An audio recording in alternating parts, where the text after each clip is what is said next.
ನಮಸ್ಕಾರ. ಆರೋಗ್ಯ ಕಿರಣ ಕಾರ್ಯಕ್ರಮಕ್ಕೆ ಸ್ವಾಗತ. ಇದು ಮಂಗಳೂರಿನ ಫಾದರ್ ಮುಲ್ಲಸ್ ಮೆಡಿಕಲ್ ಕಾಲೇಜ್ ಮತ್ತು ಆಸ್ಪತ್ರೆ ಅರ್ಪಿಸುವಂಥ ಆರೋಗ್ಯ ಕಿರಣ ಕಾರ್ಯಕ್ರಮ. ಈ ದಿವಸ ನಾವು ಮೆರವಿನ ಬಗ್ಗೆ, ಮೆರವಿನ ಕಾಯಿಲೆ ಅಂದರೆ ಡೆಮೆನ್ಷಿಯಾದ ಬಗ್ಗೆ ಮಾತಾಡಲಿಕ್ಕಿದ್ದೇವೆ. ಈ ಸಂದರ್ಭದಲ್ಲಿ ನಿಮ್ಮ ಜೊತೆಗೆ ಮುಖ್ಯ ಅತಿಥಿಯಾಗಿ ಡಾಕ್ಟರ್ ಶರಲ್ ಫೆರ್ನಾಂಡಿಸ್ ಅವರು ಈ ಒಂದು ಕಾರ್ಯಕ್ರಮದಲ್ಲಿ ಭಾಗಿಯಾಗ್ತಾ ಇದ್ದಾರೆ. ಡಾಕ್ಟರ್ ಶರಲ್ ಫೆರ್ನಾಂಡಿಸ್ ಅವರು ಕನ್ಸಲ್ಟೆಂಟ್ ಸೈಕಿಯಾಟ್ರಿಸ್ಟ್, ಮನೋರೋಗ ತಜ್ಞರು. ನಾನು ಈ ಒಂದು ಕಾರ್ಯಕ್ರಮಕ್ಕೆ ಅವರನ್ನು ಪ್ರೀತಿಯಿಂದ ಸ್ವಾಗತ ಮಾಡ್ತಿದ್ದೇನೆ. ಡಾಕ್ಟರ್ ಪ್ರೀತಿಯ ಸ್ವಾಗತ. ಎಸ್ ನಾವು ಸಾಮಾನ್ಯವಾಗಿ ಎಲ್ಲರೂ ಮಾತನಾಡೋದನ್ನು ಕೇಳಿಕೊಂಡಿರ್ತೇವೆ. ಆತನಿಗೆ ಅಥವಾ ಅವಳಿಗೆ ಮರವು ಜಾಸ್ತಿ ಅಂತ. ಮರವಿನ ಬಗ್ಗೆನೇ ಇವತ್ತು ನಾವು ಮಾತನಾಡುವಂಥದ್ದು. ಯಾಕೆ ಇದು ಯಾವಾಗ ಕಾಯಿಲೆಯ ಸ್ವರೂಪ ಪಡ್ಕೊಳ್ಳುತ್ತೆ ಮತ್ತು ಕಾಯಿಲೆ ಬರೋದಾದರೆ ಅದು ಏನು ಮತ್ತು ಅದರ ಏನು ಗುಣಲಕ್ಷಣಗಳು ಮತ್ತು ಯಾಕೆ ಬರುತ್ತೆ ಎಲ್ಲ ವಿಚಾರ ಆಗಿ ಮತ್ತು ಏನದಕ್ಕೆ ಉಪಶಮನ, ಏನದಕ್ಕೆ ಚಿಕಿತ್ಸೆ ಅನ್ನೋ ಬಗ್ಗೆ ಇವತ್ತು ನಾವು ಮಾತನಾಡಲಿಕ್ಕಿದ್ದೇವೆ. ಡಿಮೆನ್ಷಿಯಾ ಡಾಕ್ಟ್ರೇ, ಅದೇ ಮರವು ಅಥವಾ ಮರವಿನ ಕಾಯಿಲೆ ಅಥವಾ ಡಿಮೆನ್ಷಿಯಾ ಅಂದರೆ ಏನು ಅಂತ, ಯಾವುದನ್ನು ನೀವು ಅದು ಕಾಯಿಲೆ ಅಂತ ಹೇಳ್ತೀರಿ? ಸೊ ಡಿಮೆನ್ಷಿಯಾ ಅಂದರೆ ಅದು ಒಂದು ರೀತಿಯದು ಮಾನಸಿಕ ಕಾಯಿಲೆ, ಒಂದು ಇಂಪಾರ್ಟೆಂಟ್ ಮಾನಸಿಕ ಕಾಯಿಲೆ. ಸೊ ಇದರಲ್ಲಿ ಹಲವು ಲಕ್ಷಣಗಳು ಇದೆ, ತುಂಬ ಲಕ್ಷಣಗಳು ಇದೆ. ಬಟ್ ಇಂಪಾರ್ಟೆಂಟ್ ಆಗಿ ಇರೋದು ಏನಂದ್ರೆ ಮೇನ್ ಫೀಚರ್ ಇರೋದು ನೆನಪು ಶಕ್ತಿ ಕಡಿಮೆ ಆಗೋದು. ಸೊ ಮೆಮರಿ ಇಂಪೇರ್ಮೆಂಟ್ ಹೇಳ್ತೇವೆ ನಾವು, ಫೊಗೆಟ್ಫುಲ್ನೆಸ್. ಸೊ ಆ ಕಾರಣದಿಂದ ಮರೆವು ಇರುತ್ತೆ ಈ ಕಾಯಿಲೆಯಲ್ಲಿ. ಸೊ ಮರೆವು ಕಾಯಿಲೆ ಅಂತ ಹೇಳ್ತಾರೆ. ಕೆಲವೊಮ್ಮೆ ಅದಕ್ಕೆ ಅರಳು ಮರಳು ಕಾಯಿಲೆ ಸಹ ಹೇಳ್ತಾರೆ. ಸೊ ಅದು ಒಂದು ರೀತಿಯ ಅರಳು ಮರಳು ಅಂತಂದು ಸಾಮಾನ್ಯ ಅದೊಂದು ಮಾತುಂಟು ನಮ್ಮಲ್ಲಿ. ಇದು ಯಾಕೆ ಬರುತ್ತೆ? ಏನಾದರೂ ಇದಕ್ಕೆ ಸ್ಪೆಸಿಫಿಕ್ ಆದ ಕಾರಣ ಉಂಟಾ? ಇದು ಮಾನಸಿಕ ಕಾಯಿಲೆ. ಸೊ ಹಾಗಾದ್ರೆ ಮೆದುಳಿಗೆ ಸಂಬಂಧಪಟ್ಟ ಇರೋದು ಕಾಯಿಲೆ. ಸೊ ಇದರಲ್ಲಿ ಏನಾಗ್ತದೆ ಅಂದ್ರೆ ನಾವು ಇದಕ್ಕೆ ಒಂದು ಡಿಜೆನರೇಟಿವ್ ಡಿಸಾರ್ಡರ್ ಅಂತ ಹೇಳ್ತೇವೆ. ಸೊ ಅದರಲ್ಲಿ ಏನಾಗುದು ಅಂದ್ರೆ ನಮ್ಮ ನ್ಯೂರಾನ್ಸ್ ಮೆದುಳಲ್ಲಿ, ಸೊ ಅದಕ್ಕೆ ನಾವು ನರಕೋಶ ಹೇಳ್ತಾರೆ. ಸೊ ಅದಕ್ಕೆ ಡ್ಯಾಮೇಜ್ ಆಗೋದು. ಸೊ ಅದಕ್ಕೆ ಡ್ಯಾಮೇಜ್ ಆಗೋದು ಪರ್ಮನೆಂಟ್ ಡ್ಯಾಮೇಜ್. ಸೊ ಡ್ಯಾಮೇಜ್ ಅಂತ ಹೇಳಿದ್ರೆ ಅದು ಏನು, ಯಾಕೆ ಡ್ಯಾಮೇಜ್ ಅಂದ್ರೆ ಕೆಲವೊಮ್ಮೆ ನಮ್ಮ ಮೆದುಳಲ್ಲಿ ಇದು ನ್ಯೂರೋ ಟ್ರಾನ್ಸ್ಮಿಟರ್ಸ್ ಅದರದ್ದು ಆಕ್ಟಿವಿಟಿ ಹೆಚ್ಚು ಕಡಿಮೆ ಆಗಿ ಬೇರೆ ಫ್ಯಾಕ್ಟರ್ಸ್ ಇಂದ, ಮತ್ತೆ ನಾನು ಹೇಳ್ತೇನೆ ಫ್ಯಾಕ್ಟರ್ಸ್. ಸೊ ಆ ಫ್ಯಾಕ್ಟರ್ಸ್ ಕಾರಣದಿಂದ ನ್ಯೂರೋ ಟ್ರಾನ್ಸ್ಮಿಟರ್ಸ್ ಆಕ್ಟಿವಿಟಿ ಹೆಚ್ಚಾದ್ರೆ ಕೆಲವೊಂದು ಎಸ್ಟೈಲ್ ಕೋಲಿನ್ ತರ ಇದೆ, ಅದು ಕೆಲವೊಂದು ಕಡಿಮೆ ಆಗಿ ಸೊ ಅದು ನ್ಯೂರಾನ್ಸ್ ಗೆ ಎಫೆಕ್ಟ್ ಆಗ್ತದೆ. ಸೊ ನ್ಯೂರಾನ್ಸ್ ಇದು ಪರ್ಮನೆಂಟ್ ಡ್ಯಾಮೇಜ್ ಆಗ್ತದೆ. ಸೊ ನ್ಯೂರಾನ್ಸ್ ಇದು ನರಕೋಶಗಳು ಅದು ನಮ್ದು ಎಲ್ಲ ಆಕ್ಟಿವಿಟೀಸ್ ಕಂಟ್ರೋಲ್ ಮಾಡೋದು, ನಮ್ಮ ನೆನಪು ಮತ್ತೆ ಬೇರೆ ಕಾನ್ಸಂಟ್ರೇಷನ್, ಜಡ್ಜ್ಮೆಂಟ್ ಅದೆಲ್ಲ ಆಕ್ಟಿವಿಟೀಸ್ ಇದು ಕಂಟ್ರೋಲ್ ಮಾಡೋದು. ಸೊ ಈ ಕಾಯಿಲೆದಲ್ಲಿ ಏನಾಗ್ತದೆ, ಇದು ನರಕೋಶದ ಡ್ಯಾಮೇಜ್ ಆಗಿ ಇದು ಪರ್ಮನೆಂಟ್ ಡ್ಯಾಮೇಜ್, ರಿವರ್ಟ್ ಮಾಡ್ಲಿಕ್ಕೆ ಆಗುದಿಲ್ಲ. ಸೊ ಒಂದ್ಸತ ಆದ್ರೆ ಅದು ಹಾಗೆ ಇರ್ತದೆ. ಮತ್ತೆ ಅದು ಒಂದೇ ಸಲ ಆಗುದು ಡ್ಯಾಮೇಜ್ ಅಲ್ಲ. ಕಾಯಿಲೆ ಸ್ಟಾರ್ಟ್ ಆದ್ಮೇಲೆ ಅದು ಪ್ರೋಗ್ರೆಸಿವ್ ಕಾಯಿಲೆ, ಅಂದ್ರೆ ಕಂಟಿನ್ಯೂಸ್ ಆಗಿ ಇದು ಡ್ಯಾಮೇಜ್ ಹೋಗ್ತದೆ. ಸೊ ಕಾಯಿಲೆ ಹೋಗ್ತಾ ಇರುವಾಗ ಸಿಂಪ್ಟಮ್ಸ್ ಅದೇ ರೀತಿಯಲ್ಲಿ ಜಾಸ್ತಿ ಸಿವಿಯರಿಟಿಯಲ್ಲಿ ಕಂಟಿನ್ಯೂ ಆಗ್ತದೆ. ಅಂದರೆ ಡಿಮೆನ್ಷಿಯಾದಲ್ಲಿ ಬೇರೆ ಏನಾದರೂ ನೀವು ಅದಕ್ಕೆ ಬೇರೆ ಬೇರೆ ವಿಧಗಳೇನಾದರೂ ಉಂಟು ಅದರಲ್ಲಿ? ಸೊ ನಾನು ಡಿಮೆನ್ಷಿಯಾ ಅಂದ್ರೆ ಒಂದು ಬ್ರಾಡ್ ಟರ್ಮ್. ಸೊ ಅದರಲ್ಲಿ ಬೇರೆ ಬೇರೆ ಟೈಪ್ಸ್ ಇದೆ. ಸೊ ಐ ಥಿಂಕ್ ಈಗ ಜನರಲ್ಲಿ ಒಂದು ಹೆಸರು ತುಂಬಾ ಫೇಮಸ್ ಆಗಿದೆ, ಅಲ್ಝೈಮರ್ಸ್. ಅದ್ರ ಬಗ್ಗೆ ಸ್ವಲ್ಪ ಅವೇರ್ನೆಸ್ ಇತ್ತೀಚೆಗೆ ಸ್ಟಾರ್ಟ್ ಆಗಿದೆ. ಸ್ವಲ್ಪ ವರ್ಷ ಹಿಂದೆ ಅದು ಸಹ ಇರ್ಲಿಲ್ಲ.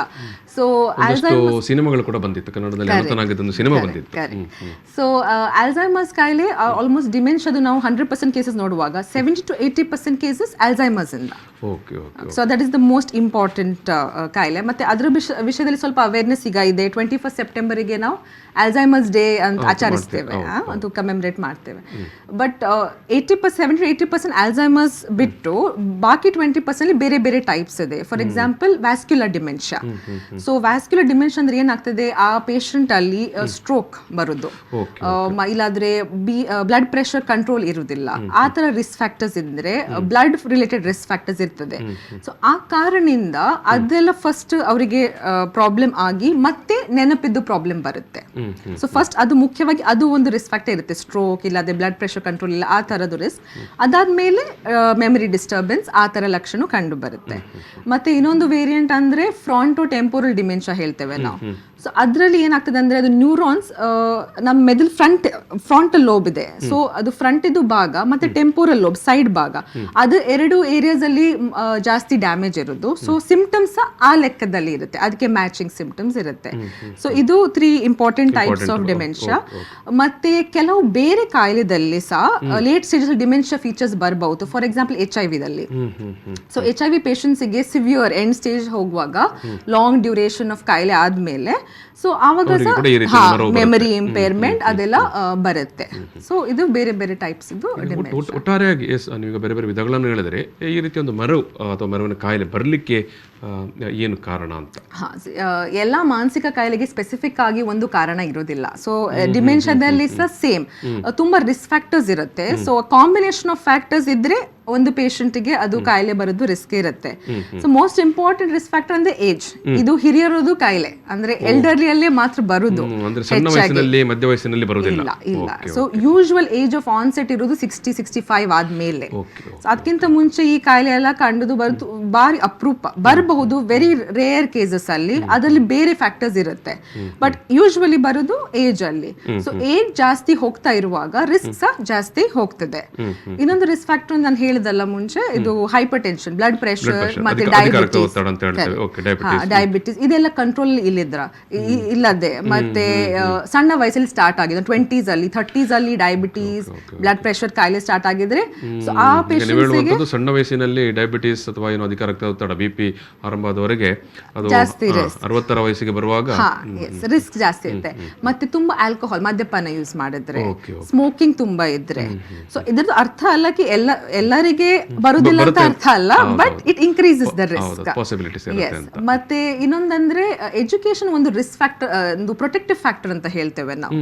ಸೊ ಎಜುಕೇಟೆಡ್ ಇಂಡಿವಿಜುವಲ್ಸ್ ಯಾರು ಅವರ ಡೈಲಿ ಆಕ್ಟಿವಿಟೀಸ್ ಅಲ್ಲಿ ತುಂಬಾ ಕಾಂಪ್ಲೆಕ್ಸ್ ಟಾಸ್ಕ್ ಮಾಡ್ತಾ ಇರ್ತಾರೆ. ಫಾರ್ ಎಕ್ಸಾಂಪಲ್ ಡೈಲಿ ಓದೋದು ಅಭ್ಯಾಸ as part of daily life, ಅವರು ರೀಡಿಂಗ್ ಆಕ್ಟಿವಿಟೀಸ್ ಚಾಲು ಇರುತ್ತೆ. ಮತ್ತೆ ಬೇರೆ ಮ್ಯಾಥಮೆಟಿಕಲ್ ಕ್ಯಾಲ್ಕುಲೇಷನ್ಸ್ ಅವರ ಡೈಲಿ ಆಕ್ಟಿವಿಟೀಸ್ ಅಲ್ಲಿ ಅಂದ್ರೆ ವರ್ಕ್ ಕಡೆ ಇಲ್ಲದ ಮನೆಯಲ್ಲಿ ಮಾಡ್ತಾ ಇರೋ ಅವರಿಗೆ ಇದು ಒಂಥರದ್ದು ಪ್ರೊಟೆಕ್ಷನ್ ಇದೆ. ಸೊ ಇದೆಲ್ಲ ಟಾಸ್ಕ್ ಅಂತವರಿಗೆ ಬರುವಂತದ್ದು ಬಾರಿ ಕಡಿಮೆ ಇರುತ್ತೆ. ಮತ್ತೆ ಇದು ನಮ್ದು ಸ್ವಲ್ಪ ಪ್ರೊಟೆಕ್ಟ್ ಮಾಡ್ತಾರೆ, ಅಂದ್ರೆ ಇದೆಲ್ಲ ಟಾಸ್ಕ್ ಮಾಡುವಾಗ ನಮ್ದು ನ್ಯೂರಾನ್ಸ್ ಆಕ್ಟಿವ್ ಇರ್ತದೆ. ಮಿದುಳಿಗೆ ನಾವು ಬೇರೆ ಬೇರೆ ಚಟುವಟಿಕೆಯಲ್ಲಿ ತೊಡಗಿಸಿಕೊಂಡಾಗ ಮಿದುಳಿಗೆ ಏನು ನಾವು ಎಕ್ಸರ್ಸೈಸ್ ಕೊಡ್ತೇವೆ ಅಂತ ಹೇಳ್ತೇವಲ್ಲ, ಅದು ಒಂದು protective factor. But in general ಆಗಿ ಸಾಮಾನ್ಯವಾಗಿ ಜನರ ನಡುವೆ ಇದು ಎಷ್ಟರ ಪ್ರಮಾಣದಲ್ಲಿ ಈ ರೀತಿ ಒಂದು ಮರವಿನ ಕಾಯಿಲೆ ಇರುತ್ತೆ ಅಥವಾ ಕಾಣುತ್ತದೆ? ಓಕೆ, ಸೊ ಏನಾಗಿದೆ ಲಾಸ್ಟ್ 2-3 ಡೆಕೆಡ್ಸ್ ಅಲ್ಲಿ 20-30 ಇಯರ್ಸ್ ಅಲ್ಲಿ ಕ್ವಾಲಿಟಿ ಆಫ್ ಲೈಫ್ ಮತ್ತೆ ಹೆಲ್ತ್ ಕೇರ್ ಕ್ವಾಲಿಟಿ ಇಂಪ್ರೂವ್ ಆಗಿದೆ. ಸೊ ಆ ಕಾರಣದಿಂದ ನಮ್ದು ಬದುಕುದು ಏಜ್ ಲೈಫ್ ಸ್ಪ್ಯಾನ್ ಅದು ಜಾಸ್ತಿ ಆಗಿದೆ. ಸೊ ಈಗ ಪೇಷಂಟ್ಸ್ 80s 90s ತನಕ ಬದುಕ್ತಾರೆ. ಸೊ ಆ ಕಾರಣದಿಂದ ಇತ್ತೀಚೆಗೆ ಇದರದ್ದು ಪ್ರೆವಿಲೆನ್ಸ್ ನಾವು ಹೇಳ್ತೇವೆ ಅಂದ್ರೆ ಪಾಪ್ಯುಲೇಷನ್ ಅಲ್ಲಿ ಸಾಮಾನ್ಯರಲ್ಲಿ ಅದ್ರದ್ದು ಪ್ರೆವಿಲೆನ್ಸ್ ಜಾಸ್ತಿ ಆಗಿದೆ. ಬಟ್ ಈಗ ಒಂದು ಸ್ಟಡೀಸ್ ನೋಡುವಾಗ 65 ಇಯರ್ಸ್ ಆದ್ಮೇಲೆ 2% ರಿಸ್ಕ್ ಇರುತ್ತೆ ಡಿಮೆನ್ಷಿಯಾ ಬರ್ಲಿಕ್ಕೆ. ಮತ್ತೆ 75 ಹಾಗೆ ಆಗುವಾಗ 6% ಆಗ್ತದೆ, 80+ ಆಗುವಾಗ 20% ಆಗ್ತದೆ, ಮತ್ತೆ 90% ಆದ್ಮೇಲೆ ಅದು almost 47-50% risk. So out of 2 people 1 person has a risk of dementia. ಹೌದು, ನಾವು ತುಂಬಾ ಏನು ವಯಸ್ಸಾದವರಿಗೆ ನೀವು ಹೇಳಿದಾಗೆ 90 ವಯಸ್ಸಿಗಿಂತಲೂ ಮೇಲ್ಪಟ್ಟವರು ನೋಡಿದಾಗ ಸ್ವಲ್ಪ ಅವರಿಗೆ ಅರಳುಮರಳು ಅಥವಾ ಮರವಿನ ಬಗ್ಗೆ ನಾವು ಗಮನಿಸ್ತೇವೆ.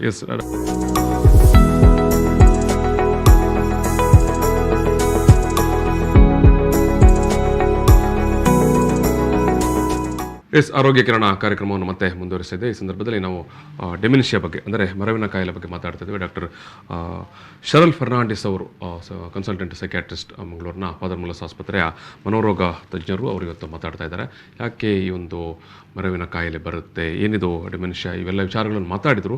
ಬ್ರೇಕಿಂಗಿಂತ ಮೊದಲು ಅದು ಏನು ಕಾರಣ, ಏನು ಎತ್ತ ಅನ್ನುವಂಥದ್ದು, ಸಾಮಾನ್ಯವಾಗಿ ಯಾವ ವಯಸ್ಸಿನಲ್ಲಿ ಆರಂಭವಾಗುವಂಥ ಒಂದು ಪ್ರಶ್ನೆ ಕೂಡ ಹೇಳಿದ್ರೆ ನೀವು 60ರ ನಂತರ ಒಂದು ಏನು ವ್ಯಾಪಕವಾಗಿ ಹೋಗ್ತದೆ ಅಂತ.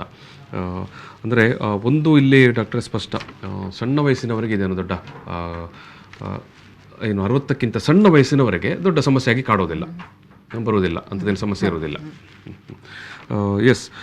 ಈಗ ಸಾಮಾನ್ಯವಾಗಿ ಇನ್ನೊಂದು ಪ್ರಶ್ನೆ ಇರುತ್ತೆ, ಗಂಡಸರಿಗೂ ಅಥವಾ ಹೆಂಗಸರಿಗೂ ಪ್ರಮಾಣ ಯಾರಿಗೆ ಜಾಸ್ತಿ ಬರುತ್ತೆ ಅಥವಾ ಆ ರೀತಿ ಏನಾದರೂ ಅದು ಉಂಟಾ? ಹೌದು, ವ್ಯತ್ಯಾಸ ಇದೆ.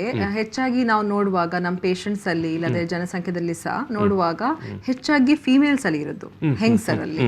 ಸೊ ದ ರೇಷಿಯೋ 1:2 ಇದೆ, ಮೇಲ್ ಟು ಫೀಮೇಲ್. ಸೊ ಎವ್ರಿ ಒಂದು ಮೇಲ್ ಪೇಷಂಟಿಗೆ ನೋಡುವಾಗ ನಾವು 2 ಫೀಮೇಲ್ ಪೇಷಂಟ್ಸ್ ಬರುತ್ತೆ. ಸೊ ಹೆಚ್ಚಾಗಿ ಹೆಂಗಸರಲ್ಲಿ ಇರೋದು ಇದು. ಮತ್ತೆ ಅದಕ್ಕೆ ಸ್ಪೆಸಿಫಿಕ್ ಆತರ ಏನು ಕಾಸ್ ಕಾಸ್ ಇಲ್ಲ. ಅದು ಏನಂದ್ರೆ ಲೈಫ್ ಸ್ಪ್ಯಾನ್ ಹೆಂಗಸರ್ ಜಾಸ್ತಿ ಇರುತ್ತೆ. ಸೊ ಏಜ್ ವಯಸ್ಸು ಹೆಂಗಸರ್ದು ಜಾಸ್ತಿ ಇರ್ತಾರೆ. ಸೊ ಆ ಕಾರಣದಿಂದ ಹೆಂಗಸರಲ್ಲಿ ಅದು ಜಾಸ್ತಿ ಕಂಡು ಬರುತ್ತೆ.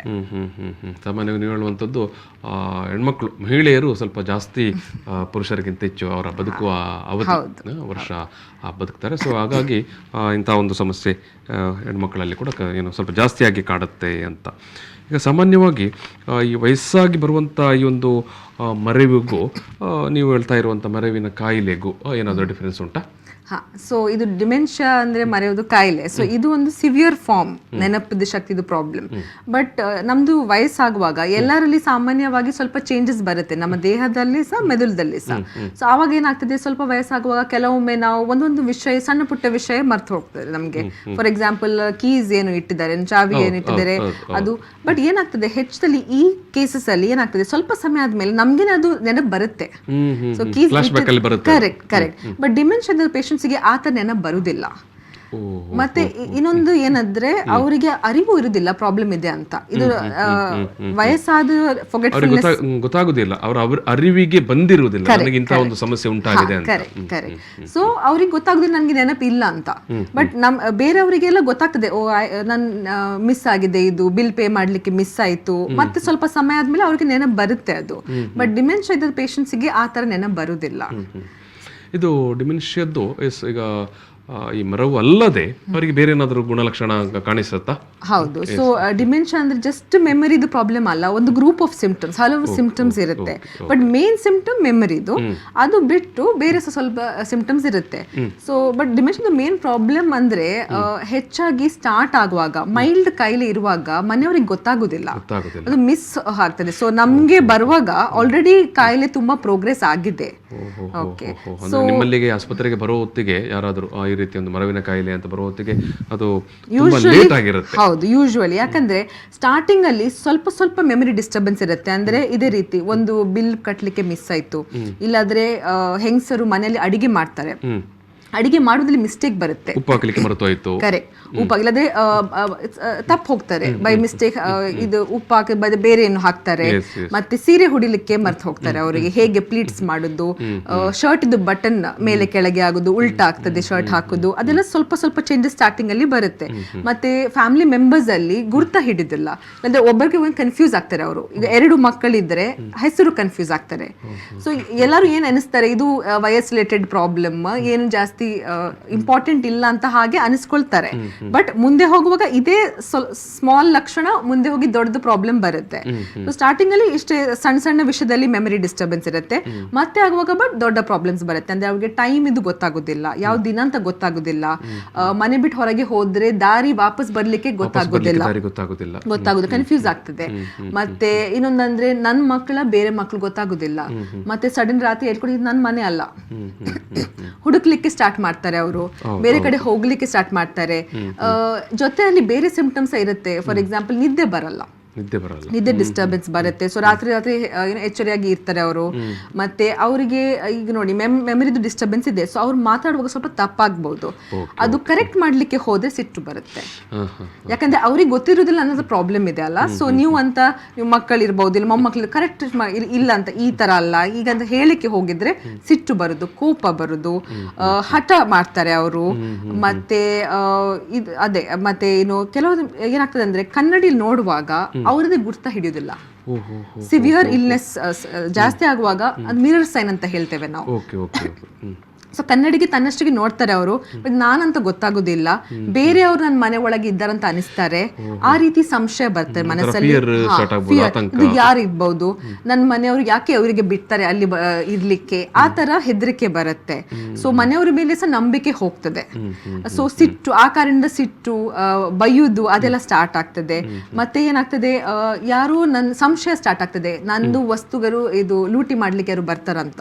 ಸೊ ಅದೆಲ್ಲ ಒಂದು ಬ್ಯಾಗ್ ಅಲ್ಲಿ ಮನೆಯಲ್ಲಿ ಇಟ್ಕೊಂಡು ಎಲ್ಲ ಬಟ್ಟೆ ಚಿನ್ನ ಅವ್ರದ್ದು ಬುಕ್ಸ್ ಏನಿದ್ರೆ ಅದು ಮಾಡಿ ಗ್ಯಾದರ್ ಮಾಡಿ ಅವರ ಬೆಡ್ ಹತ್ತಿರ ಇಲ್ಲ ಕುರ್ಚಿ ಹತ್ತಿರ ಇಟ್ಕೊಳ್ತಾರೆ, ಅದು ಯಾರಿಗೆ ಮುಟ್ಲಿಕ್ಕೆ ಬಿಡುದಿಲ್ಲ. ಸೊ ಈ ರೀತಿ ಬೇರೆ ಬೇರೆ ತರ ಲಕ್ಷಣ ಇದೆ. ಇದೆಲ್ಲ ಸ್ಟಾರ್ಟಿಂಗ್ ಮಿಡಲ್ ಸ್ಟೇಜ್ ಆಗುವಾಗ. ಸಿವಿಯರ್ ಆಗುವಾಗ ಅವರು ಮಾತಾಡ್ಲಿಕ್ಕೆ ಪ್ರಾಬ್ಲಮ್ ಬರುತ್ತೆ, ಉಚ್ಚಾರಣೆ ಕರೆಕ್ಟ್ ಇರುವುದಿಲ್ಲ, ಸೆಂಟೆನ್ಸ್ ಮಾಡ್ಲಿಕ್ಕೆ ಆಗುದಿಲ್ಲ, ವ್ಯಾಖ್ಯೆ ಮಾಡ್ಲಿಕ್ಕೆ ಆಗುದಿಲ್ಲ, ಮತ್ತೆ ಒಂದು ಶಬ್ದಕ್ಕೆ ಅಂದ್ರೆ ಏನ್ ವಸ್ತುಗೆ ಏನ್ ಕರಿಬೇಕಂತ ಮರೀತಾರೆ. ಸೊ ವಾಚ್ ಹೇಳ್ದ ಬಗ್ಗೆ ಅವ್ರು ಹೇಳ್ತಾರೆ ಕೈಯಲ್ಲೇ ಏನು ಹಾಕ್ತೇವೆ ನಾವು, ಆ ರೀತಿ ಪೆನ್ನಿಗಿಂತ ಬದಲು ಏನಲ್ಲಿ ಬರೆಯೋದು, ಆ ತರ ಮಾತಾಡ್ಲಿಕ್ಕೆ ಸ್ಟಾರ್ಟ್ ಮಾಡ್ತಾರೆ. ಸ್ವಲ್ಪ ಸಮಯ ಆದ್ಮೇಲೆ ಯಾವ್ದು ವಸ್ತುದು ಏನು ಉಪಯೋಗ ಮಾಡ್ಬೇಕಂತ ಸಹ ನೆನಪಿರುವುದಿಲ್ಲ. ಬ್ರಷ್ ಕೊಟ್ಟಿದ್ದು ಅದು ಬ್ರಷ್ ಮಾಡ್ಲಿಕ್ಕೆ ಗೊತ್ತಿರುವುದಿಲ್ಲ, ಅವ್ರ ಇದು ನುಂಗ್ಲಿಕ್ಕೆ ನೋಡ್ತಾರೆ, ಇದು ಏನು ತಿನ್ನುದು ವಸ್ತು ಅಂತ, ಆ ರೀತಿ. ಸೊ ಬೇರೆ ಏನು ಸಹ ಕೊಡ್ಲಿ ಏನ್ ಮಾಡ್ಬೇಕಂತ ಗೊತ್ತಾಗುದಿಲ್ಲ, ಕಣ್ ಮುಂದೆ ಸಿಕ್ಕಿದ್ರೆ ಬಾಯಿಗೆ ಹಾಕ್ತಾರೆ. ಅವ್ರದ್ದು ಕಂಪ್ಲೀಟ್ಲಿ ಅದು ಇಂಡಿಪೆಂಡೆನ್ಸ್ ಕಲ್ತ್ ಹೋಗ್ತಾರೆ. ಅವ್ರು ಏನೋ ಕೆಲಸ ತನ್ನಷ್ಟಕ್ಕೆ ಮಾಡ್ಲಿಕ್ಕೆ ಆಗುದಿಲ್ಲ. ಸೊ ಏನೊಂದು ಅವ್ರು ಕೇರ್ ಟೇಕರ್ ಬೇಕಾಗ್ತದೆ. ಅಂದ್ರೆ ಯಾವ್ದು ವಸ್ತು, ಅದು ಸ್ನಾನ ಇರ್ಬಹುದು, ಊಟ ಇರ್ಬಹುದು, ಅವ್ರದ್ದು ಬಟ್ಟೆ ಹಾಕೊಳ್ಳಿರ್ಬಹುದು, ಏನೋ ಅವರಿಗೆ ಇಂಡಿಪೆಂಡೆಂಟ್ ಆಗಿ ಮಾಡ್ಲಿಕ್ಕೆ ಆಗುದಿಲ್ಲ. ಸೊ ಇಷ್ಟೆಲ್ಲ ಗಂಭೀರ ಸಮಸ್ಯೆ ಆದಾಗ ಅವರನ್ನು ಯಾವ ರೀತಿ ಮ್ಯಾನೇಜ್ ಮಾಡೋದು, ಏನ್ ಮಾಡಬೇಕು? ಸೊ ಇದು ಮ್ಯಾನೇಜ್ಮೆಂಟ್ ಅಂದ್ರೆ ಡಿಮೆನ್ಷಿಯಾಗೆ ಕ್ಯೂರ್ ಅಂತ ಇಲ್ಲ. ಸೊ ನಾವು ಟ್ರೀಟ್ಮೆಂಟ್ ಕೊಡು, ಬಟ್ ಅದಕ್ಕೆ ಆ ಕಾರಣದಿಂದ ಒಂದು ಚಿಕಿತ್ಸೆ ಅಥವಾ ಪರಿಹಾರ ಅಂತ ಇಲ್ಲ. ಸೊ ಬಟ್ ಅದ ಕಾರಣದಿಂದ ಟ್ರೀಟ್ಮೆಂಟ್ ಮಾಡಬಾರ್ದಂತ ಹಾಗೆ ಅನಿಸ್ಬಾರ್ದು, ಟ್ರೀಟ್ಮೆಂಟ್ ಕರ್ಕೊಂಡು ಬರ್ಬೇಕು. ಯಾಕಂದ್ರೆ ನಾನು ಹೇಳಿದೆನಲ್ಲ, ಮೆಮರಿ ಜೊತೆಯಲ್ಲಿ ಬೇರೆ ಸಿಂಪ್ಟಮ್ಸ್ ಇದೆ. ಇದು ನಿದ್ದೆದು, ಸಿಟ್ಟುದು, ಕೋಪದು, ಹಠದ್ದು, ಅದೆಲ್ಲ ನಾವು ಮ್ಯಾನೇಜ್ ಮಾಡಬಹುದು. ಅದಕ್ಕೆ ಟ್ರೀಟ್ಮೆಂಟ್ ಇದೆ, ಮೆಡಿಕೇಶನ್ಸ್ ಇದೆ, ಟ್ಯಾಬ್ಲೆಟ್ಸ್ ಇದೆ. ಸೊ ಅದೆಲ್ಲ ಕಂಟ್ರೋಲ್ ಮಾಡಿದ್ರೆ ಅವರಿಗೆ ಮನೆಯಲ್ಲಿ ನೋಡ್ಕೊಳ್ಳಿಕ್ಕೆ ಸ್ವಲ್ಪ ಸುಲಭ ಆಗ್ತದೆ. ಸೊ ನಿದ್ದೆ ಕಂಟ್ರೋಲ್ ಇದ್ರೆ, ಸಿಟ್ಟು ಎಲ್ಲ ಕಮ್ಮಿ ಇದ್ರೆ ಸೊ ಕಂಟ್ರೋಲ್ ಇರುತ್ತೆ. ಮತ್ತೆ ಇನ್ನೊಂದು ವಿಷಯ ಅಂದ್ರೆ ಹೆಚ್ಚಾಗಿ ಯಾರಿಗೆ ಕಾಯಿಲೆ ವಿಷಯದಲ್ಲಿ ಗೊತ್ತಿರುವುದಿಲ್ಲ. ಸೊ ನನ್ನ ಮನೆಯಲ್ಲಿ ಯಾರಿಗೆ ಈ ತರ ಲಕ್ಷಣ ಇದ್ರೆ ಅದು ಒಂದು ಕಾಯಿಲೆ ಅಂತ ಅವ್ರಿಗೆ ಗೊತ್ತಿರುವುದಿಲ್ಲ. ಸೊ ನಮ್ ಡಾಕ್ಟರ್ ಹತ್ರ ಬರುವಾಗ ನಮ್ದು ಫಸ್ಟ್ ಜವಾಬ್ದಾರಿ ಅಂದ್ರೆ ಅವರಿಗೆ ಎಕ್ಸ್ಪ್ಲೇನ್ ಮಾಡೋದು ಈ ಕಾಯಿಲೆ ಏನಂತ, ಆ ಕಾಯಿಲೆ ವಿಷಯದಲ್ಲಿ ಹೇಳ್ಕೊಳ್ಳೋದು, ಮತ್ತೆ ಮುಂದೆ ಹೋಗಿ ಏನು ಪರಿಸ್ಥಿತಿ ಬರುತ್ತೆ ಅಂತ ಅವ್ರಿಗೆ ಹೇಳ್ಬೇಕಾಗ್ತದೆ. ಯಾಕಂದ್ರೆ ಅವ್ರು ಪ್ರಿಪೇರ್ ಇರ್ಬೇಕು ಈ ತರ ಪೇಷಂಟ್ ಗೆ ನೋಡ್ಕೊಳ್ಳಿಕ್ಕೆ. ಸೊ ಯಾಕೆ ಹೆಚ್ಚಾಗಿ ಈ ಪೇಷಂಟ್ಸ್ ಗೆ ಹಾಸ್ಪಿಟಲ್ ಅಲ್ಲ, ಮನೆಯಲ್ಲಿ ನೋಡ್ಕೊಳ್ಳೋದು, ಹೌದು. ಸೊ ಆ ಕಾರಣ ಮತ್ತೆ ಯಾವ ರೀತಿ ಅವ್ರದ್ದು ಸೇಫ್ಟಿ, ಪೇಷಂಟ್ ಸೇಫ್ ಇರುವುದಿಲ್ಲ, ಅವರು ಎಲ್ಲಿ ಸಹ ಹೋಗ್ತಾರೆ, ಏನೋ ಸಹ ಮಾಡ್ತಾರೆ, ಅವ್ರಿಗೆ ಏನು ಹೆದರಿಕೆ ಇರುವುದಿಲ್ಲ, ಭಯನೂ ಇರುವುದಿಲ್ಲ, ಮತ್ತೆ ನೆನಪು ಇರುವುದಿಲ್ಲ. ಕರೆಕ್ಟ್ ಹಳೆಯ ನೆನಪುಗಳು ಬಹುಶಃ ಎಲ್ಲಿ ಹೋದರೆ ತೊಂದರೆ ಆಗುತ್ತೆ ಅದು ಗೊತ್ತಿರುವುದಿಲ್ಲ. ಸೊ ಅದು ಮನೆಯವರು ಸಹ ನೋಡ್ಕೊಳ್ಬೇಕಾಗ್ತದೆ. ಸೊ ನೋಡುವವರಿಗೆ ಈಗ ಮನೆಯಲ್ಲಿ ಅವರನ್ನು ಈ ಕಾಯಿಲೆ ಇದ್ದವರು ನೋಡಿಕೊಳ್ಳುವವರು ಇರ್ತಾರಲ್ಲ, ಅವರು ಮತ್ತು ಇವರ ಜೊತೆಗೆ ಅದು ಯಾವ ರೀತಿ ಒಂದು ಇಂಟರಾಕ್ಷನ್ ಅಥವಾ ಯಾವ ರೀತಿ ಒಂದು ಕೋಆರ್ಡಿನೇಷನ್ ಇರಬೇಕು? ಹೌದು, ಅದು ಒಂದು ಕಷ್ಟದ್ದು ಏನೋ ಸಿಚುವೇಶನ್. ಅಂದ್ರೆ ನೋಡ್ಕೊಳ್ಳಿಕ್ಕೆ ಸುಲಭ ಅಲ್ಲ, it's not at all easy. ಅವರಿಗೆ ತುಂಬಾ ಡೆಡಿಕೇಶನ್ ಬೇಕು, ತಾಳ್ಮೆ ಬೇಕು. ಕರೆಕ್ಟ್, ತಾಳ್ಮೆ ಬೇಕು, ಮತ್ತೆ ತುಂಬಾ ಅಂಡರ್ಸ್ಟ್ಯಾಂಡಿಂಗ್ ಇರಬೇಕು. ಸಣ್ಣ ಮಕ್ಕಳ ತರ ಆಗ್ತಾರೆ ಅವರು ಒಂದ್ ಸ್ಟೇಜ್ ಅಲ್ಲಿ. ಸೊ ಅದೇ ರೀತಿ ಸ್ನೇಹದಿಂದ ನೋಡ್ಕೊಳ್ಬೇಕಾಗ್ತದೆ, ಪ್ರೀತಿ ವಿಶ್ವಾಸದಿಂದ ನೋಡಿಕೊಳ್ಳಬೇಕು. ಕರೆಕ್ಟ್. ಯಾಕಂದ್ರೆ ಇನ್ನೊಂದಂದ್ರೆ ಇದು ಹೇಳಿದಾಗ ಅವರಿಗೆ ಕೋಪ ಬೇಗ ಬರ್ತಾ ಇರ್ತದೆ. ಸೊ ಮತ್ತೆ ಏನಂದ್ರೆ ಯಾವಾಗ ಸಹ ನೆನಪಿರ್ಬೋದು, ಬೇಕಂದ್ರೆ ಇದು ಕಾಯಿಲೆ ಬರೋಕ್ಕಿಂತ ಮುಂಚೆ ಅದು ನನ್ನ ತಂದೆ, ನನ್ನ ತಾಯಿ ನನ್ಗೆ ತುಂಬಾ ಪ್ರೀತಿ ಮಾಡಿದ್ದವರು, ಈಗ ಕಾಯಿಲೆ ಬಂದಿದೆ ಆ ಕಾರಣದಿಂದ ಇದಾಗಿದೆ. ಅವ್ರು ಏನು ಕೆಟ್ಟು ಹೇಳಿದ್ರೆ ಇಲ್ಲ ಬೈದ್ರೆ ಪರ್ಸನಲಿ ಅಲ್ಲಿ ತಗೊಳ್ಬಾರ್ದು. ಯಾಕಂದ್ರೆ ಕಾಯಿಲೆ ಕಾರಣದಿಂದ ಅದು ಆ ತರ ಹೇಳ್ತಿದ್ದಾರೆ, ಬೇಕಂತ ಹಾಗೆ ಮಾಡ್ತಾ ಇಲ್ಲ ಅವರು. ಸೊ ಇದು ಹೇಳಲಿಕ್ಕೆ ಸುಲಭ, ಮಾಡ್ಲಿಕ್ಕೆ ತುಂಬಾ ಕಷ್ಟ ಇದೆ, ಮತ್ತೆ ತುಂಬಾ ಪೇಷನ್ಸ್ ಬೇಕು. ಜೊತೆಯಲ್ಲಿ ಸ್ವಲ್ಪ ಸ್ಟ್ರಾಟಜೀಸ್ ಇದೆ ಮನೆಯಲ್ಲಿ. ನಾವು ಹೇಳ್ತೇವೆ ಅದು ಅರ್ಲಿ ಸ್ಟೇಜಸ್ ಅಂದ್ರೆ ಫಾರ್ ಎಕ್ಸಾಂಪಲ್ ಅವರಿಗೆ ಒಂದು ಫಿಕ್ಸ್ಡ್ ಡೈಲಿ ರುಟೀನ್ ಇರಬೇಕು. ಡೈಲಿ ಅವ್ರದ್ದು ವೇಕಿಂಗ್ ಅಪ್ ಟೈಮ್ ಅಂದ್ರೆ ಎಚ್ಚರಿಕೆಯ ಟೈಮ್, ತಿಂಡಿ ಮಾಡೋದು ಟೈಮ್, ಸ್ನಾನ ಮಾಡೋದು, ಅವ್ರ ಡೈಲಿ ಆಕ್ಟಿವಿಟೀಸ್ ಇದೆ. ವಾಕಿಂಗ್ ಕರ್ಕೊಂಡು ಹೋಗ್ತೀರಾ ಅಂದ್ರೆ ಟಿವಿ ನೋಡ್ತಾರೆ, ಬುಕ್ಸ್ ಓದ್ತಾರೆ, ಇದು ಸ್ಟಾರ್ಟಿಂಗ್ ಸ್ಟೇಜಸ್ ಅಲ್ಲಿ ಇದೆಲ್ಲ ಫಾಲೋ ಮಾಡಬಹುದು. ಸೊ ಒಂದು ಡೈಲಿ ಫಿಕ್ಸ್ಡ್ ಪ್ಯಾಟರ್ನ್ ಇದ್ರೆ ಅದು ಕನ್ಫ್ಯೂಷನ್, ಭ್ರಮೆ ಆದ ರಿಸ್ಕ್ ಎಲ್ಲ ಕಮ್ಮಿ ಇರುತ್ತೆ.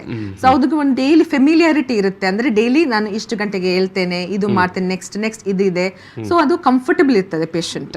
ಇನ್ನೊಂದಂದ್ರೆ ಆದಷ್ಟು ಫಿಸಿಕಲ್ ಆಕ್ಟಿವಿಟಿ ಅವರಿಗೆ ಮಾಡ್ಲಿಕ್ಕೆ ಆಗ್ತಿದ್ರೆ ಅದು ಎನ್ಕರೇಜ್ ಮಾಡ್ಬೇಕು ಮಾಡಕ್ಕೆ. ಮತ್ತೆ ಏನಂದ್ರೆ ಹಿಂದೆದೆಲ್ಲ ನೆನಪು ಮಾಡ್ಲಿಕ್ಕೆ ಪ್ರಯತ್ನ. ಸೊ ಫೋಟೋಗ್ರಾಫ್ಸ್ ಇದ್ರೆ ಮಾತಾಡಿಸ್ಬೇಕು. ಸೊ ಈ ಟೈಪ್ ಪೇಷಂಟ್ ತುಂಬಾ ಟೈಮ್ ಬೇಕು, ಫ್ಯಾಮಿಲಿ ಮೆಂಬರ್ಸ್ ಎಫರ್ಟ್ ಮತ್ತೆ ಟೈಮ್ ಬೇಕು. ಸೊ ಹಿಂದೆ ಸೊ ಫೋಟೋಗ್ರಾಫ್ಸ್ ಅಲ್ಲಿ ತೋರಿಸುದು, ಇಲ್ಲಾಂದ್ರೆ ಬೇರೆ ಏನು ಪುಸ್ತಕ ಅವ್ರೇನು ಬರ್ದಿದ್ದು ಏನಿದ್ರೆ ಅದೆಲ್ಲ ಆ ವಿಷಯದಲ್ಲಿ ಮಾತನಾಡುದು. ಮತ್ತೆ ಫ್ಯಾಮಿಲಿ ಮೆಂಬರ್ಸ್ ಬೇರೆ ದೂರ ಇದ್ದಾರೆ, ಫೋನ್ ಮಾಡಿ ಮಾತನಾಡುದು, ಅವ್ರದ್ದು ಸ್ವರ ಕೇಳುದು, ಇದೆಲ್ಲ ಒಂದು ರೀತಿ ಮೆಮರಿ ಸ್ಟಿಮ್ಯುಲೇಟ್ ಮಾಡುದು ಪ್ರಯತ್ನನ. ಸೊ ಈ ಕಾಯಿಲೆ ಸ್ಟಾಪ್ ಆಗುದಿಲ್ಲ, ಅದು ಪ್ರೋಗ್ರೆಸ್ ಹೋಗ್ತಾ ಇರುತ್ತೆ. ಬಟ್ ಈ ತರ ಮಾಡಿದ್ರೆ ಅವ್ರದ್ದು ಕ್ವಾಲಿಟಿ ಆಫ್ ಲೈಫ್ ಸ್ವಲ್ಪ ಬೆಟರ್ ಇರುತ್ತೆ. ಈಗ ಎಸ್ ಇವೆಲ್ಲ ನೀವು ಹೇಳಿದಾಗೆ ಮನೆಯಲ್ಲಿ ಮಾಡುವಂಥದ್ದೇ. ಕರೆಕ್ಟ್. ಈಗ ಟ್ರೀಟ್ಮೆಂಟ್ ಅಂತ ಈಗ ನೀವು ಹಾಸ್ಪಿಟಲ್ಗೆ ಬಂದಾಗ ಏನಾದರೂ ಅವರಿಗೆ ಕರೆಕ್ಟ್. ಸೊ ಹಾಸ್ಪಿಟಲ್ ಬರುವಾಗ ಏನು ಮಾಡೋದು, ಫಸ್ಟ್ ನಾವು ಅವ್ರ ಪೇಷಂಟ್ಗೆ ಇವ್ಯಾಲ್ಯೂಯೇಟ್ ಮಾಡಿ ಒಂದು ಕರೆಕ್ಟಾಗಿ ಹಿಸ್ಟ್ರಿ ತಗೊಳ್ತೇವೆ, ಇದು ಡಿಮೆನ್ಷನೇ ಅಂತ ಫಸ್ಟ್ ಕನ್ಫರ್ಮ್ ಮಾಡಬೇಕಲ್ವಾ, ಬೇರೆ ಏನು ಪ್ರಾಬ್ಲಮ್ಸ್ ಇದೆ. ಕೆಲವೊಮ್ಮೆ ನಮಗೆ ಡೌಟ್ ಇದ್ರೆ ನಾವು ಮೆದುಳು ಸ್ಕ್ಯಾನ್ ಎಲ್ಲ ಕೇಳ್ತೇವೆ, ಬೇರೆ ಏನೋ ಕಾಯಿಲೆ ಇರಬಹುದು. ಕೆಲವೇ ಏನಾಗ್ತದೆ ಬ್ರೈನ್ ಟ್ಯೂಮರ್ಸ್ ಎಲ್ಲ ಇದ್ರೆ ಸಹಿತ ಲಕ್ಷಣ ಬರಬಹುದು. ಸೊ ಅದು ನೋಡಬೇಕು. ಬಟ್ ಅದರಲ್ಲಿ ಜೊತೆಯಲ್ಲಿ ಬೇರೆ ಸಿಂಪ್ಟಮ್ಸ್ ಇರುತ್ತೆ ಟ್ಯೂಮರ್ ಇತ್ತು. ಸೊ ಅದೆಲ್ಲ ನಾವು ನೋಡಿ ಇವ್ಯಾಲ್ಯೂಯೇಟ್ ಮಾಡಿ ಬ್ಲಡ್ ಟೆಸ್ಟ್ ಎಲ್ಲ ಮಾಡಿ ಅಗತ್ಯ ಇದ್ರೆ ಸೊ ಒಂದು ಇವ್ಯಾಲ್ಯೂಯೇಷನ್ ಮಾಡಿ ಡಯಾಗ್ನೋಸಿಸ್ ಡಿಮೆನ್ಷಿಯಾ ಅಂತ ಕನ್ಫರ್ಮ್ ಮಾಡ್ತೇವೆ. ಕನ್ಫರ್ಮ್ ಮಾಡಿದಾದ್ಮೇಲೆ ನಾವು ಯೂಶಲಿ ಪೇಷಂಟ್ ಪಾರ್ಟಿಗೆ ಎಕ್ಸ್ಪ್ಲೇನ್ ಮಾಡೋದು ಇದು ಇವರಿಗೆ ಮುಂದೆ ನೋಡ್ಕೊಳ್ಳೋದು ಯಾರು ಅಂತ, ಪ್ರೈಮರಿ ಕೇರ್ ಗಿವರ್. ಸೊ ಅವರಿಗೆ ಮತ್ತೆ ಆರೈಕೆ ಮಾಡೋದು. ಸೊ ಅವರಿಗೆ ನಾವು ಎಕ್ಸ್ಪ್ಲೇನ್ ಮಾಡ್ತೇವೆ ಇದು ಕಾಯಿಲೆ, ಇದು ಯಾವ ರೀತಿ ಪ್ರೋಗ್ರೆಸ್ ಆಗ್ತದೆ, ಏನ್ ಮಾಡಬೇಕು, ಮತ್ತೆ ಬೇರೆ ಸಿಂಪ್ಟಮ್ಸ್ ಇದೆ ನಿದ್ದೆಗೆ ಅದಕ್ಕೆಲ್ಲ ಟ್ರೀಟ್ಮೆಂಟ್ ನಾವು ಟ್ಯಾಬ್ಲೆಟ್ ಸ್ಟಾರ್ಟ್ ಮಾಡ್ತೇವೆ ನಾವು. ಸೊ ಅದ್ರಲ್ಲಿ ಯಾವುದು ಸ್ವಲ್ಪ ಸಿಟ್ಟು ಹಠ ಅದೆಲ್ಲ ಕಂಟ್ರೋಲ್ ಬರುತ್ತೆ. ಜೊತೆಯಲ್ಲಿ ಮನೆಯಲ್ಲಿ ಇವರು ಏನ್ ಮಾಡಬೇಕು ಸೊ ಅದ್ರಲ್ಲಿ ಹೇಳ್ತಾರೆ. ಫಾರ್ ಎಕ್ಸಾಂಪಲ್ ಈ ತರ ಇಂಥ ಒಂದು ಸಾಮಾನ್ಯ ಪೇಷಂಟ್ಗೆ ಹಾಸ್ಪಿಟಲ್ ಅಡ್ಮಿಟ್ ಆಗುವಂತ ಅಗತ್ಯತೆಗಳು ಹೆಚ್ಚಾಗಿ ಇರುವುದಿಲ್ಲ. ಯಾಕಂದ್ರೆ ಹಾಸ್ಪಿಟಲ್ ಅಡ್ಮಿಟ್ ಆಗೋದು ಅವಶ್ಯಕತೆ ಅಷ್ಟೇನು ಇಲ್ಲ. ಯಾಕಂದ್ರೆ ಇದು ಕಾಯಿಲೆ ಇರುತ್ತೆ, ಅದು ಯಾವ ರೀತಿ ನಾವು ಸ್ಟಾಪ್ ಮಾಡ್ಲಿಕ್ಕೆ ಆಗುದಿಲ್ಲ. ಅಡ್ಮಿಟ್ ಮಾಡಿ ಏನೋ ಮಾಡಿ ನಾವು ಅದು ಸ್ಟಾಪ್ ಮಾಡೋದು ತೆಗೆಯೋದು ಆ ರೀತಿ ಕಾಯಿಲೆ ಅಲ್ಲ. ಅದು ಕಂಟಿನ್ಯೂ ಒಂದ್ಸತಿ ಸ್ಟಾರ್ಟ್ ಆದ್ರೆ ಅದು ಪ್ರೋಗ್ರೆಸ್ ಹೋಗ್ತಾ ಇರುತ್ತೆ. ನಾವು ಜಸ್ಟ್ ಮೆಷರ್ಸ್ ಕೊಡೋದು ಇದು ಸ್ವಲ್ಪ ಕ್ವಾಲಿಟಿ ಆಫ್ ಲೈಫ್ ಬೆಟರ್ ಮಾಡ್ಲಿಕ್ಕೆ. ಈ ಬಾರದೆ ಇರುವಾಗ ಏನಾದರೂ ನೋಡಿಕೊಳ್ಳಿಕ್ಕೆ ಆಗತ್ತಾ? ಸೊ ಕೆಲವೊಮ್ಮೆ ಸ್ಟಾರ್ಟ್ ನಾನು ಹೇಳಿದ್ದನಲ್ಲ, ಸೊ ನ್ಯೂರಾನ್ಸ್ ಆಕ್ಟಿವ್ ಇದ್ರೆ ಅದು ಇಂಪಾರ್ಟೆಂಟ್ ಥಿಂಗ್. ಸೊ ಹೆಚ್ಚಾಗಿ ವಯಸ್ಸಾದ್ರೆ ಸಹ ಈ ರಿಟೈರ್ಮೆಂಟ್ ಆದ್ಮೇಲೆ ಸಹ ಸ್ವಲ್ಪ ಹೊಸ ಥಿಂಗ್ಸ್ ಕಲೀಲಿಕ್ಕೆ ಪ್ರಯತ್ನ ಮಾಡುದು, ಬೇರೆ ಬೇರೆ ಚಟುವಟಿಕೆಯಲ್ಲಿ ಎಂಗೇಜ್ ಆಗಿರುವಂತದ್ದು. ಕರೆಕ್ಟ್. ಮತ್ತೆ ಯಾರಿಗೆ ಅಭ್ಯಾಸ ಇದೆ ಅದು ಕ್ರಾಸ್ ವರ್ಡ್ಸ್, ಪಜಲ್, ಸುಡೋಕು ಅದೆಲ್ಲ ಆಕ್ಟಿವಿಟೀಸ್ ಮಾಡಿದ್ರೆ ಈ ಕಾಯಿಲೆ ಬರೋದು ರಿಸ್ಕ್ ಸ್ವಲ್ಪ ಕಮ್ಮಿ ಇರುತ್ತೆ. ಬಟ್ ಒಂದು ವಿಚಾರ ಅಂತೂ ಇಲ್ಲಿ ಸ್ಪಷ್ಟ, ನೀವು ಹೇಳಿದಾಗಲೇ ಆಗ ಕೂಡ ಹೇಳಿದ್ರಿ ನೀವು 60ಕ್ಕಿಂತ ಕಡಿಮೆ ಪ್ರಾಯದವರಿಗೆ ಇದು ಬರುವಂಥದ್ದು ಹೆಚ್ಚಾಗಿ ಇಲ್ಲ, ತುಂಬಾ ಕಮ್ಮಿ. ಒಂದು ಸಂದರ್ಭದಲ್ಲಿ ಏನಾಗ್ತದೆ, ಪೇರೆಂಟ್ಸ್ ಗ್ರ್ಯಾಂಡ್ ಪೇರೆಂಟ್ಸ್ಗೆ ಇದ್ರೆ ಅವ್ರ ಮಕ್ಕಳು ಮೊಮ್ಮಕ್ಕಳಿಗೆ ಬರುತ್ತೆ. ಆವಾಗ ಸ್ವಲ್ಪ ಬೇಗ ವಯಸ್ಸಲ್ಲಿ ಬರ್ಬೋದು. 40 ಎಂಡ್ 45 ಆದ್ಮೇಲೆ 50s ಅಲ್ಲಿ ಸ್ವಲ್ಪ ಬೇಗ ಬರ್ಬಹುದು ಸೆಕೆಂಡ್ ಜನರೇಷನ್ ಅಲ್ಲಿ. ಮತ್ತೆ ಈ ಸಾಮಾನ್ಯ ಸಣ್ಣ ಪುಟ್ಟ ಮರವುಗಳು ಕೂಡ ಅದೇನು ಇದರ ಲಕ್ಷಣಗಳಲ್ಲ. ಇಲ್ಲ ಇಲ್ಲ ಇಲ್ಲ ಇಲ್ಲ ಇಲ್ಲ.